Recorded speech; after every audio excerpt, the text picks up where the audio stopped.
दोस्तों, जीवन में अक्सर हम अपनी असफलताओं के लिए किस्मत को दोष देते हैं।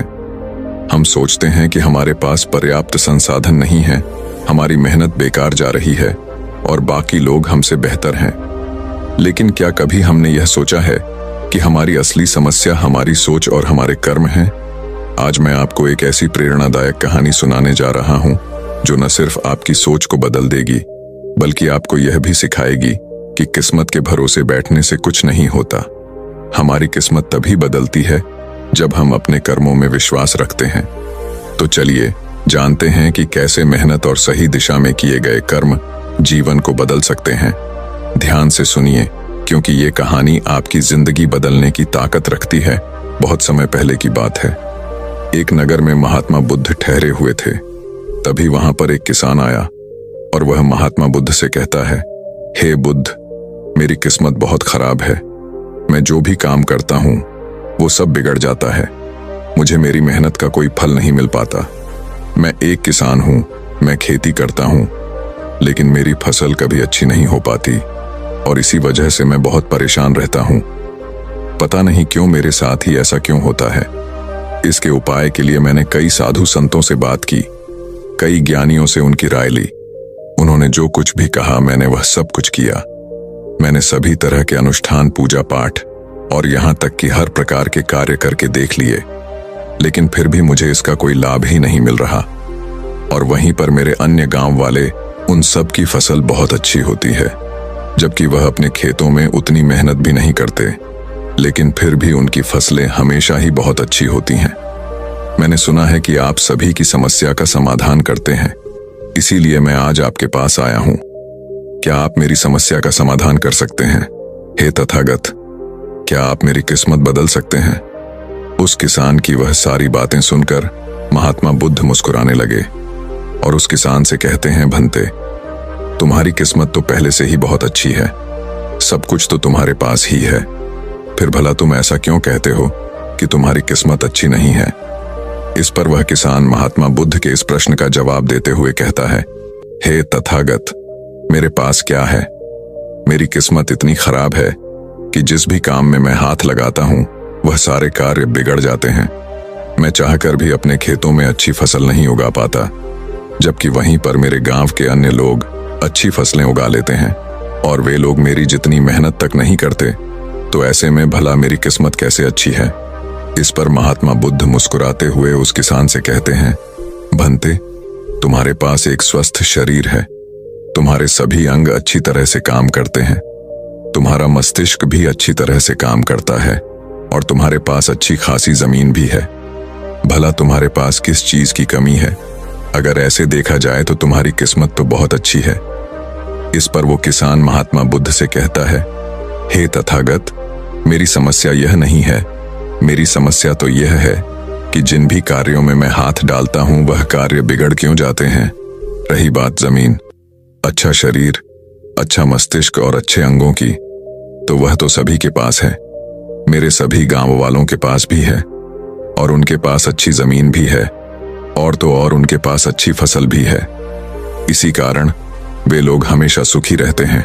लेकिन मेरे खेतों में तो अच्छी फसल हो ही नहीं पाती। हर वर्ष मुझे एक भारी नुकसान झेलना पड़ता है। क्या आप मुझे कोई इसका उपाय बता सकते हैं? क्या ऐसा कोई मंत्र, क्या ऐसा कोई तरीका है जिससे मेरी किस्मत एक बार फिर से चमक जाए?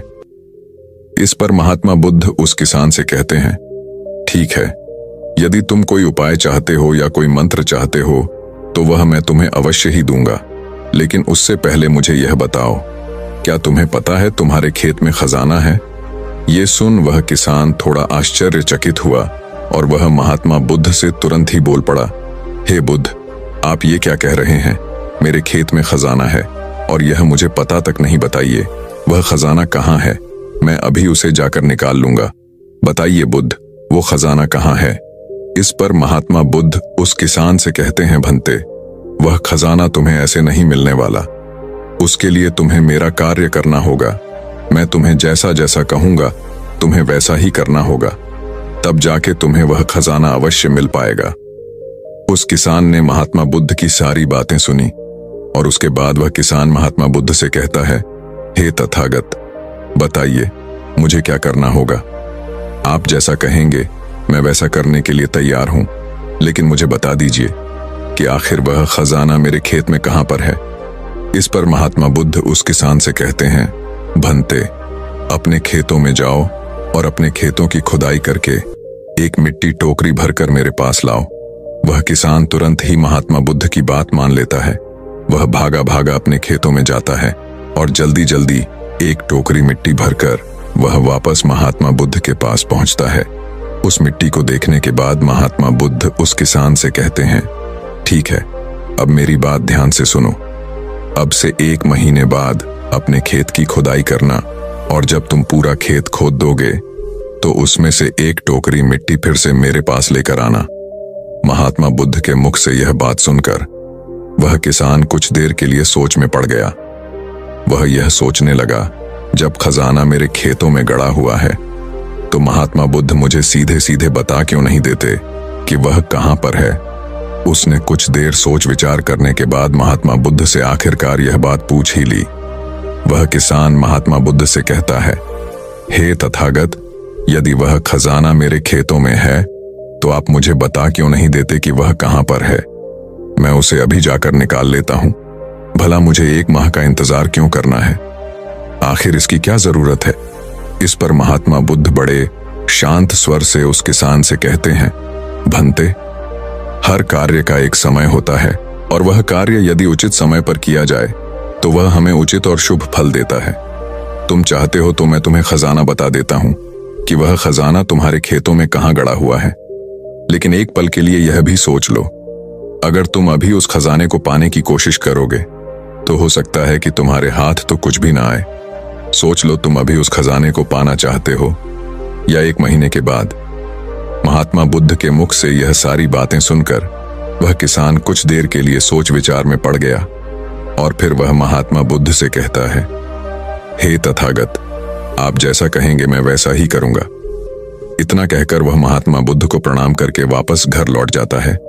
वह जैसे तैसे अपने मन को मार तो लेता है, अपनी इच्छाओं को दबा तो लेता है, किंतु अब भी उसका मन बहुत बेचैन था। वह उस खजाने को जल्द से जल्द पाना चाहता था। रात में उसे खजाने के सपने आया करते थे। वह दिन भर केवल खजाने के बारे में ही सोचता रहता था। जब भी वह खेत जाता तो एक किनारे पर बैठता और उस खजाने के बारे में सोचने लग जाता। दिन भर हर समय उसके मन में केवल खजाना पाने के विचार ही चलते रहते। वह यह सोचता रहता कि जब मुझे खजाना मिल जाएगा तो मैं तो इस नगर का सबसे अमीर आदमी बन जाऊंगा। मेरे पास सारे ऐशो आराम होंगे और मैं अपना जीवन आनंदमय बिताऊंगा। मुझे किसी चीज की कोई कमी नहीं होगी। देखते ही देखते ऐसे ही करीब 1 माह बीत गए और वह अपने खेतों में गया और उसने अपने खेतों में से एक टोकरी मिट्टी खोदी। उस टोकरी में भरकर वह महात्मा बुद्ध के पास पहुंचा और महात्मा बुद्ध से कहता है, हे तथागत, यह लीजिए एक टोकरी मिट्टी जो मैंने अपने खेत से लाई है। अब बताइए वह खजाना कहां पर है। इस पर महात्मा बुद्ध उस किसान से कहते हैं, क्या तुमने अपना सारा खेत खोद दिया? इस पर वो किसान महात्मा बुद्ध से कहता है, नहीं तथागत, आपने कहा था केवल एक टोकरी मिट्टी ही आपको चाहिए, इसलिए मैंने केवल एक टोकरी मिट्टी ही निकाली। भला उसके लिए मुझे पूरा खेत जोतने की क्या जरूरत है? बस आप मुझे यह बता दीजिए कि वह खजाना मेरे खेतों में कहां पर गड़ा हुआ है। मैं जाकर वहीं पर खोदूंगा और वह खजाना निकाल लूंगा। इस पर महात्मा बुद्ध उस किसान से कहते हैं, भंते, वह खजाना पूरा खेत जोतने से ही मिलेगा। यदि तुम अपना खेत नहीं जोतोगे तो वह खजाना कभी नहीं बाहर आने वाला। अब सोच लो तुम्हें क्या करना है। इस पर वह किसान एक बार फिर कुछ देर के लिए सोच विचार में पड़ जाता है और वह यह तय करता है कि वह जाकर अपने खेत को जोतेगा। इसलिए वह महात्मा बुद्ध को प्रणाम करके वापस घर लौट जाता है और अगले ही दिन वह अपना सारा खेत जोतकर एक बार फिर से एक टोकरी मिट्टी भरकर महात्मा बुद्ध के समक्ष पहुंच जाता है। तभी महात्मा बुद्ध उस किसान से कहते हैं, भंते, अभी तुम्हारा खेत ठीक से नहीं जोता गया है। जाकर एक बार फिर कोशिश करो, एक बार फिर अपने खेतों में हल चलाओ। इस पर वह किसान महात्मा बुद्ध से कहता है, हे तथागत, मेरे पास हल नहीं है, बल्कि मैं खुद से ही हल की जगह पर खेत जोतता हूं। इस पर महात्मा बुद्ध उस किसान से कहते हैं, कोई बात नहीं भंते, एक बार फिर परिश्रम करो। और इस परिश्रम का फल तुम्हें अवश्य मिलेगा। वह किसान महात्मा बुद्ध की बात मान लेता है और वह एक बार फिर से अपने खेतों में मेहनत करता है। वह एक बार फिर से हल चलाता है और एक टोकरी मिट्टी लेकर वह महात्मा बुद्ध के समक्ष फिर से उपस्थित हो जाता है।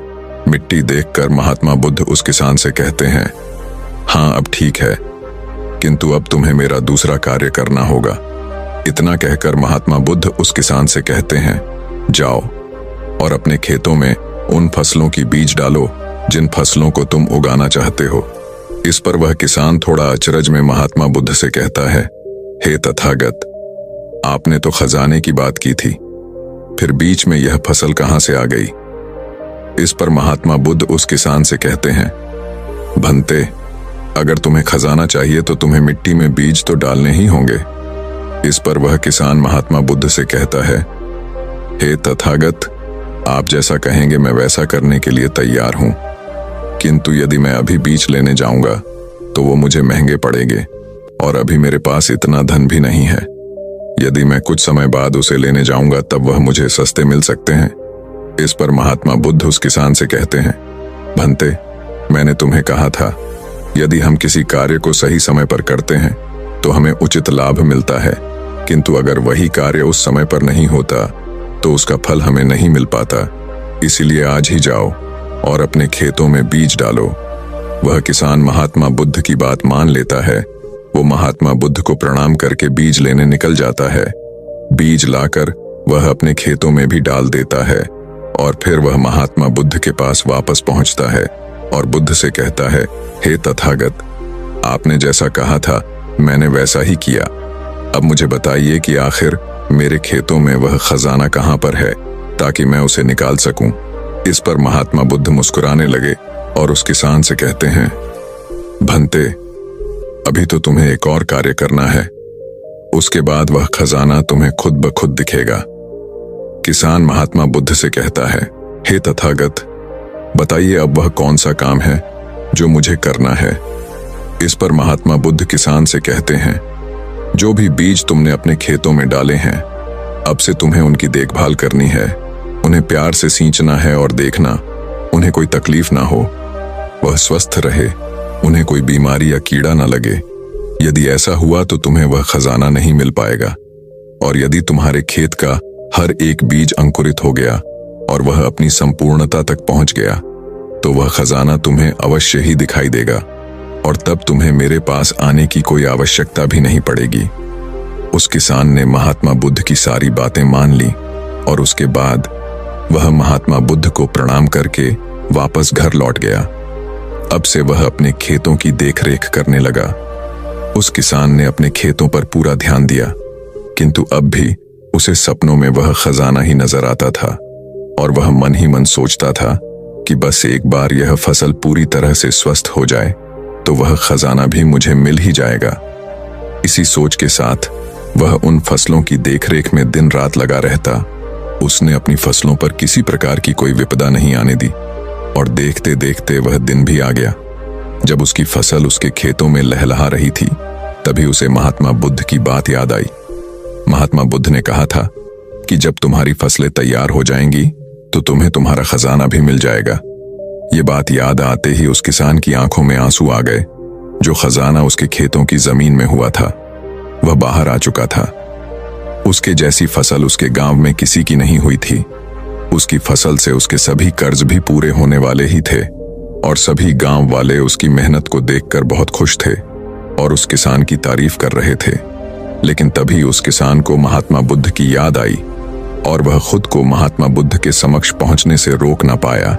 वह तुरंत ही महात्मा बुद्ध के चरणों में जा गिरा और उनसे कहने लगा, हे तथागत, आपने जो खजाना मुझे बताया था वो मुझे मिल गया है, लेकिन मुझे यह बात नहीं पता चल रही कि वह खजाना मुझे पहले क्यों नहीं मिला।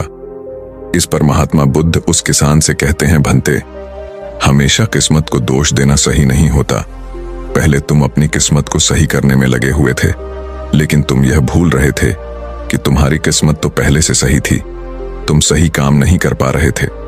तुम चाहते थे कि तुम्हारे कर्म किए बिना ही तुम्हारी फसल सबसे उत्तम हो, लेकिन उसी वक्त मैंने तुम्हें खजाने का लालच दिया और खजाने के लालच में ही सही लेकिन जब तुमने सही समय पर सही काम किया तो तुम्हें सही फल भी मिला। और जो तुम्हारे पास सबसे उत्तम चीज है, जो तुम्हारे पास असली खजाना है, वह तुम्हारा शरीर ही है। इस शरीर के माध्यम से हम इस दुनिया में जो चाहे वह पा सकते हैं। लेकिन यहाँ पर तो हर कोई अपनी किस्मत का रोना रोने में लगा हुआ है, यहाँ तक कि उन्हें अपने कर्मों में विश्वास ही नहीं है। तो ऐसे लोग भला अपने लक्ष्य तक कैसे पहुंच सकते हैं? इस पर वह किसान महात्मा बुद्ध से प्रश्न करते हुए कहता है, हे तथागत, तो क्या किस्मत जैसी कोई चीज नहीं होती? इस पर महात्मा बुद्ध मुस्कुराने लगे और उस किसान से कहते हैं, भंते, किस्मत क्या है? किस्मत हमारे ही सत्कर्म है, और यह सत्कर्म ही हमें ऊर्जा और शक्ति प्रदान करते हैं ताकि हम सही दिशा में कार्य कर सके, और इन कार्यों से ही हम अपने जीवन के लक्ष्य को प्राप्त भी कर सकते हैं।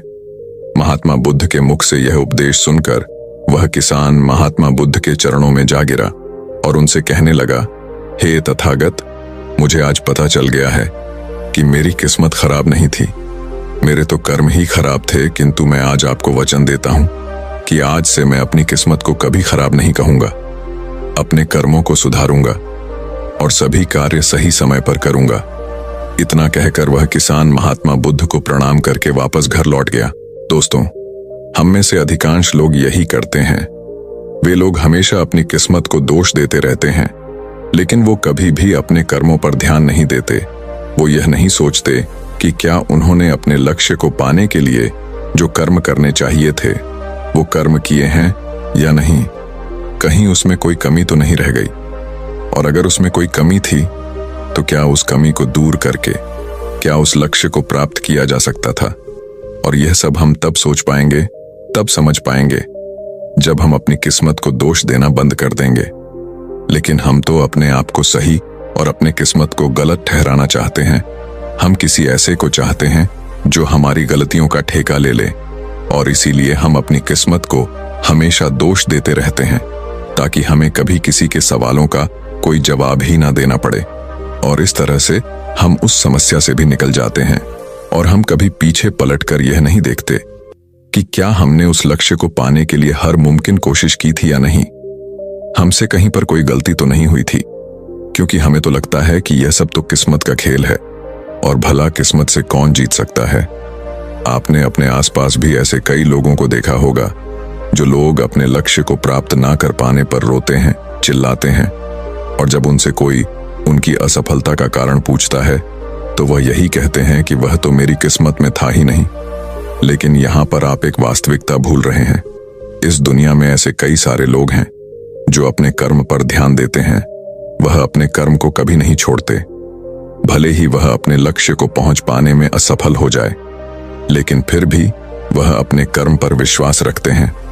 और जो लोग अपने कर्म पर विश्वास रखते हैं वह लोग कभी यह नहीं कहते कि उनकी तो किस्मत ही खराब थी, बल्कि वह दोबारा फिर से एक बार पूरी शक्ति से उस लक्ष्य को पाने की कोशिश करते हैं।